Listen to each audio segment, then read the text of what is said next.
today we're going to make baked oatmeal with blueberries and bananas. And before we get started, we just need to have our flax egg prepped and ready to go. So in order to substitute an egg, we will use 1 tablespoon of flaxseed mixed with 3 tablespoons of water. So I've already got the water in my measuring cup here. So I'm going to add 1 tablespoon of flaxseed, and then I'm going to mix it up. I like to use a little cocktail fork. Has the same effect as a little whisk. And then we'll let that sit while we put together the base. So you'll preheat the oven to 375, and you'll use a baking dish that you first layer your bananas in the bottom. So we're going to use 2 bananas. I've cut 1 already to save us time on our video. And now, cut them about a 1/2 inch thick, and they'll go just right in the base, and spread them out so they're 1 layer thick. This is a great breakfast. It takes about 35 minutes to bake. So a lot of times I'll make it the day before, and it can be cooking while we're eating dinner, and then sit in the fridge overnight, and my family likes it hot or cold, so either way is good.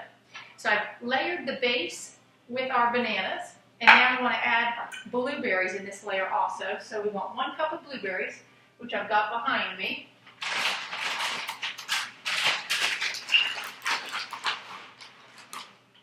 So I like to use these frozen blueberries. That way they're always on hand in my freezer. You don't have to worry about finding fresh blueberries. And now we're ready to make our oatmeal section of the bake. So we want 1.5 cups of oats. And I'm using a 3/4 cup measure here, so I can just double it. 3/4 and 1.5 cups of oats. And then we're going to add some baking powder and cinnamon.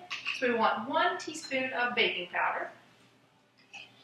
Level it off. 1 teaspoon of cinnamon. And then a little bit of sea salt. Just 1/4 teaspoon of sea salt. Careful not to overdo it on that. Okay, now you've got a spoon to stir with. You want to mix that up and add 1/2 cup of chopped walnuts to that. So I've measured out a whole cup of walnuts because we want to put some on the top. And I just have this big bag of shelled walnuts that I keep in the freezer so they stay fresh. And then you can chop them on the cutting board, or you can use some sort of mini chop like this. And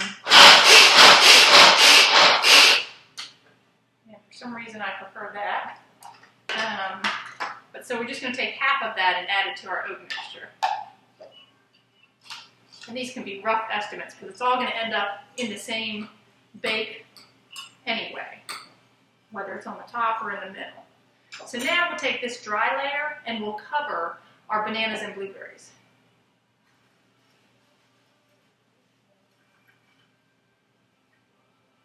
And now we can use this same container to make our wet layer.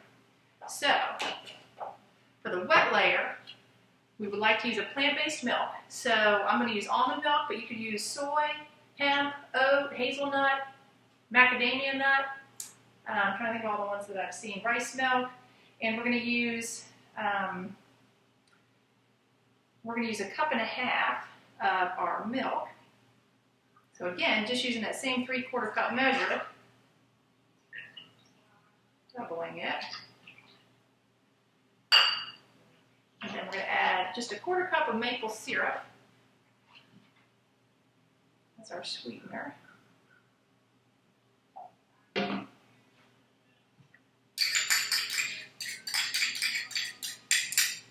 now we're going to add 1 teaspoon of vanilla. Try to minimize the number of dishes that we need to clean at the end. So. And now let's see if our flax egg is ready, because that's the last part of our wet mixture. And it is. See how it's thickened up? We've got our flax egg there. It's so great baking without animal products because you don't worry about things that might spoil, go bad. Okay, so now we're going to pour this wet mixture over the dry mixture, just like that. And it'll look very liquidy. It'll be floating in the liquid until it bakes and all the oats absorb that liquid. Okay, so then for our final layer, we're going to put the rest of our walnuts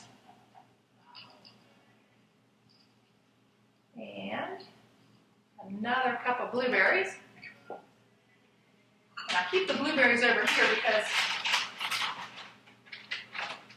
if they spill out, they tend to stain the butcher block, so that's why I keep those behind me. Okay, so that's ready to bake. And we'll just put that in the oven for 35 minutes at 375. And when it comes out, here's one that I made yesterday. It's already mostly gone. But as you can see, there's something a little bit different on this one. I added 2 nectarines that were sitting in my fridge, and it was a delicious addition. So you can do a lot with this dish. Mix and match your fruits, your nuts, play around with it, and it's delicious. Hope you enjoy.